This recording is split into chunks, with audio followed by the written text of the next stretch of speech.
"Some people are born to lead," Dad said into the microphone, smiling wide enough for the cameras. "And some are just good at pretending." The room cracked with laughter, sharp, brittle, echoing off the marble pillars of the Whitaker Foundation's grand ballroom. I stood 2 tables away, frozen, a champagne flute trembling slightly between my fingers. He wasn't looking at Cole. The lights above the stage turned my father's silver hair into a polished halo. To the crowd, he was charming, clever, untouchable. But for one heartbeat, Richard, and then it was. I didn't move, couldn't move. The laughter felt louder, my heart hammered against my ribs. Behind me, I felt a hand touch my elbow, a gentle squeeze. Judge Eleanor Monroe, her face carved in tight lines. The crowd shifted back. "She's always been a bit much, hasn't she? Poor girl, must be so awkward for her now. Cole's the future anyway." I set my glass down slowly, carefully. Like the smallest wrong move might shatter everything. Was this why he had invited me tonight? To make a performance of my humiliation? To finish what he had started months ago? Erasing me from his world piece by piece?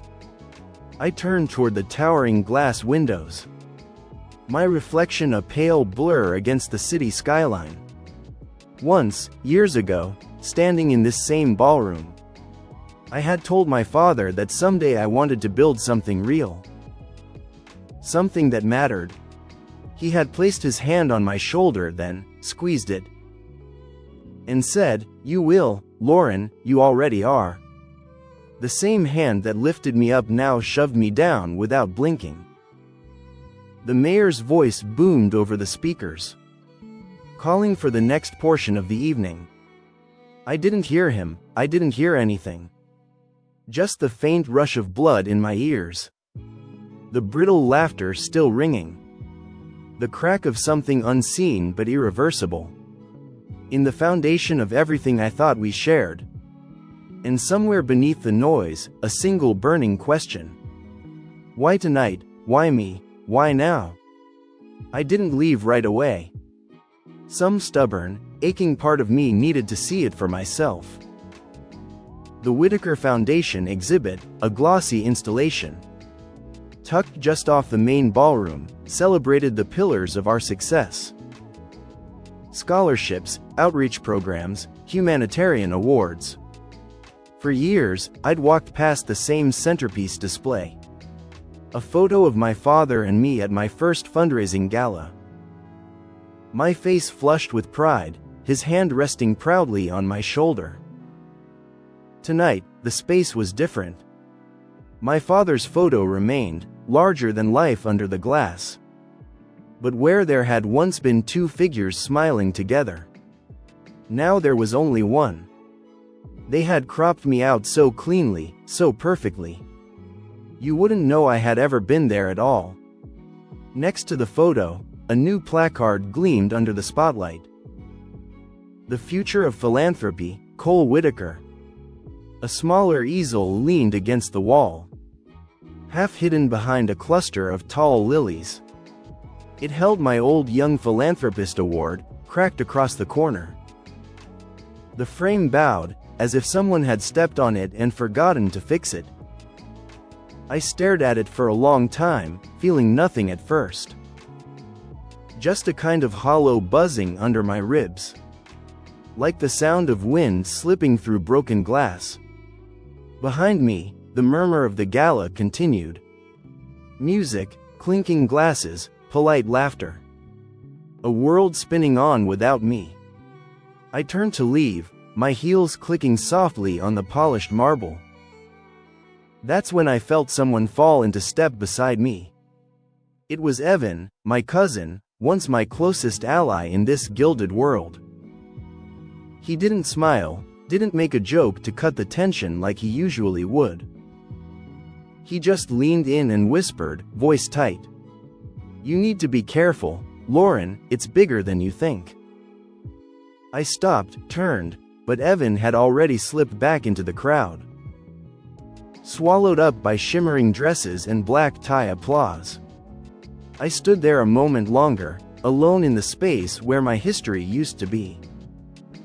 The message was clear: I hadn't just been sidelined. I had been erased. And somewhere behind the velvet curtains and careful smiles, someone was making sure I stayed that way. The balcony doors yawned open, spilling a thin ribbon of cold night air into the glittering ballroom. I stepped through, needing distance, needing silence. The stone terrace wrapped around the building, bathed in soft light from artfully hidden sconces. Beyond the glass, the gala pressed on. A slow waltz of champagne flutes, careful smiles, and the hollow pageantry of loyalty. I wasn't alone. Tucked behind a column, two voices murmured, low, sharp, urgent. I froze, hidden by the shadows, breath caught in my throat. "She's not the real problem," said a woman's voice, Ms. Green, one of the board members.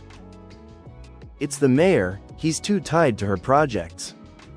If Richard doesn't move fast, the whole thing could blow up." "He knows," answered Mr. Wallace, sounding grim. "That's why he's pushing Cole front and center. Clean image, clean start, the grant depends on it." "Grant? What grant?" I strained to hear, heart hammering against my ribs. "If the mayor finds out about the zoning deal tied to the new community center, it won't just sink the foundation, it'll take half the council with it." Green exhaled sharply. That's why Richard had to cut her loose. She was never going to play the game right. They shifted, moving back toward the ballroom. I pressed flat against the stone until their footsteps faded into the noise. Slowly, I backed away from the column, the words chasing me into the dark. This wasn't about a personal slight. This wasn't about family pride. This was about something bigger. Something tangled in politics, money, and power. And somehow, without even knowing it, I had become a liability. The air felt heavier now, thick with things unsaid. Every champagne glass, every handshaking politician inside that ballroom. They weren't just celebrating, they were circling. And somewhere inside, my father was orchestrating it all, smiling for the cameras while he quietly closed the door. The next morning, the sunlight felt too bright, too sharp, slicing through the blinds like accusation. I didn't sleep, I couldn't. Instead, I sat at my kitchen table until dawn. Papers and memories scattered around me, trying to piece together a puzzle I hadn't even realized I was part of. The zoning deal, the grant, the foundation's sudden rebranding under Cole's leadership. I tore into the foundation's public records first, then the local government archives. The pieces clicked into place with a sickening certainty. The new community center project Richard had championed, the one Cole was being paraded as the face of, wasn't just philanthropy. It was a leveraged deal tied to private developers, shady rezoning approvals, and a stream of money that flowed neatly back to Richard's old political allies. If exposed, it would stain not just the foundation, but the mayor himself and several city council members. They needed a fresh figurehead, someone untarnished, someone willing to smile and sign whatever papers they slid in front of him. Cole, not me. Buried deeper in the foundation's shared files. Ones my clearance should have locked me out of, but didn't. I found it. A confidential memo, subject line, mitigation strategy, L. Whitaker. The document was clinical, cold. List her emotional volatility as a concern. Highlight past disagreements with board decisions.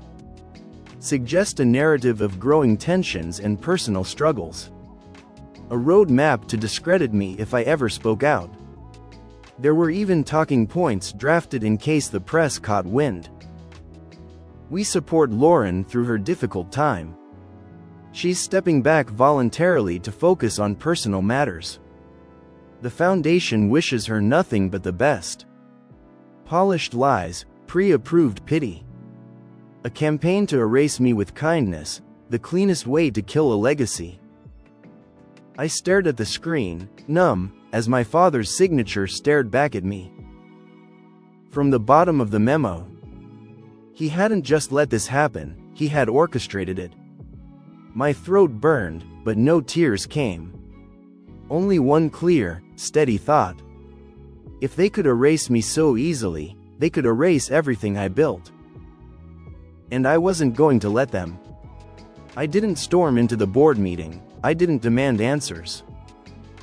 I didn't even call my father. I did what he never expected me to do. I waited, I watched, and I planned. There's a certain discipline that comes after betrayal. A kind of cold clarity that burns away every last impulse to scream or plead or crash the gates.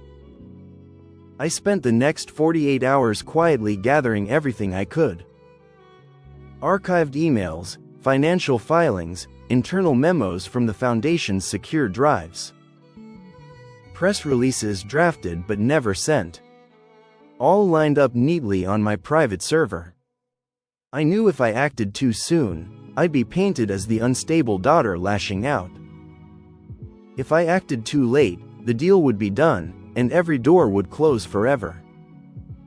Timing was everything. I crafted an anonymous packet, meticulously organized, unemotional, and sent it to one place Richard couldn't control, the mayor's office. Specifically to Elena Cruz, the mayor's chief of staff.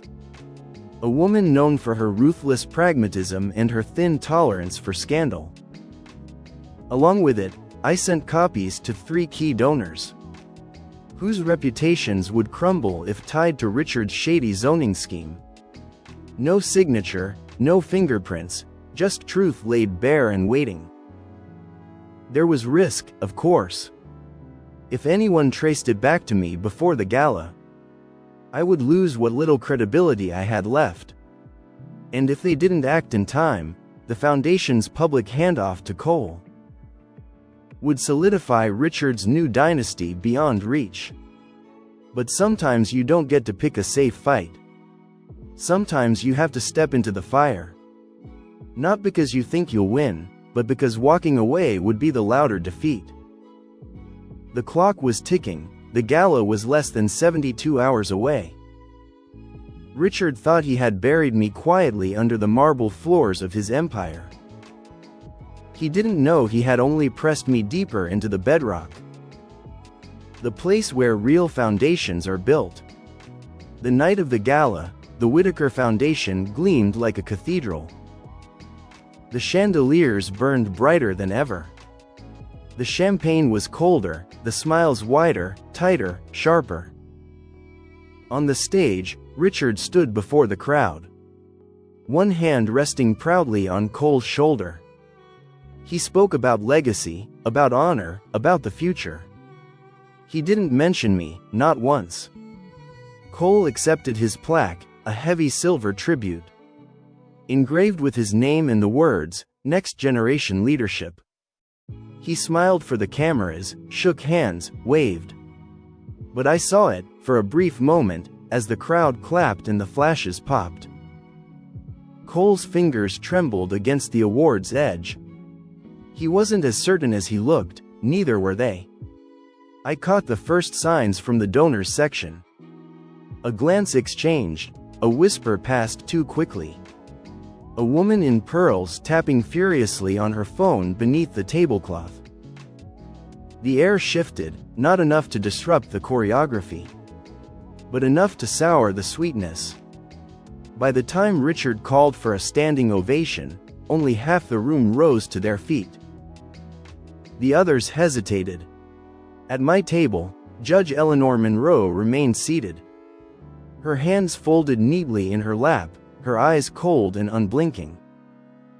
Across the hall, Mr. Wallace dropped his Gala program upside down. A small but deliberate crack in the facade. The leaks had started to spread. Whispers on social media, anonymous emails forwarded to reporters. Rumors about the zoning deal and the foundation's real motives. They didn't have names yet, they didn't have proof. But suspicion was oxygen in a room full of open flames. Richard smiled through it all, wide and blinding. As if he could still control the story through sheer force of will. But cracks, once opened, only spread. And somewhere beneath the golden glow of chandeliers and applause, the empire he built began to tremble. The program was supposed to end with Cole's coronation. Richard had built it that way, a perfect, controlled story arc. Introduce the heir, celebrate the future, erase the past. The crowd was already shifting, preparing to toast the new chapter. When the mayor stepped to the podium, Mayor Thomas Ellery adjusted the microphone slowly, deliberately. The chatter stilled, the music faded to a polite hush. And then, with a voice that carried clear across the grand ballroom, he said, "Before we conclude tonight, there's one more honor to bestow." The pause was deliberate, calculated. I watched Richard stiffen, his jaw tightening beneath the practiced smile. "Tonight," the mayor continued, "we recognize an individual whose vision, whose integrity, and whose tireless work have built the very foundation we stand upon."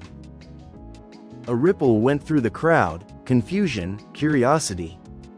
I felt my heart kick once, hard. "Please join me in honoring our city's pride, Ms. Lauren Whitaker." There was a heartbeat of stunned silence. A perfect, suspended moment before the room exploded. Gasps, a few awkward claps, a low murmur rising into something louder, harder to ignore. I didn't move at first, I couldn't. The spotlight swung across the ballroom, searching.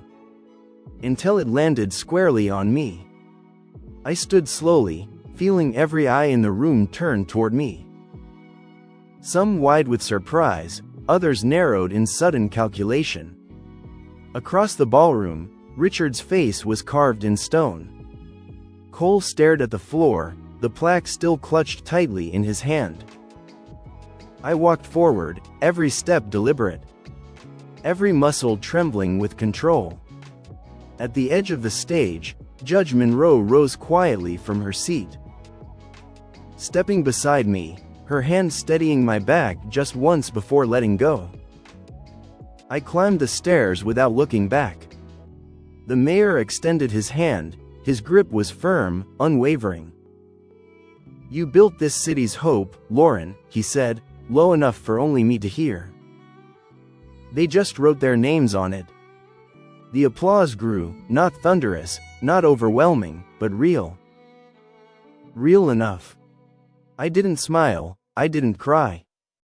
I simply stood beneath the lights, the daughter they thought they had erased. And let the truth, quiet and immovable, speak for itself. I didn't need to say anything, the mayor did it for me. With the kind of precision only someone with everything to lose could deliver. He turned to the audience and began, not with praise, but with numbers. Projected behind us on the massive screen, usually reserved for donor montages, came slides that cut through the room like scalpels. Number of community grants initiated under my leadership, 47. Number of scholarships dispersed from programs I personally designed, 312. Number of public records showing I had been stripped from authorship in the past 6 months, 19.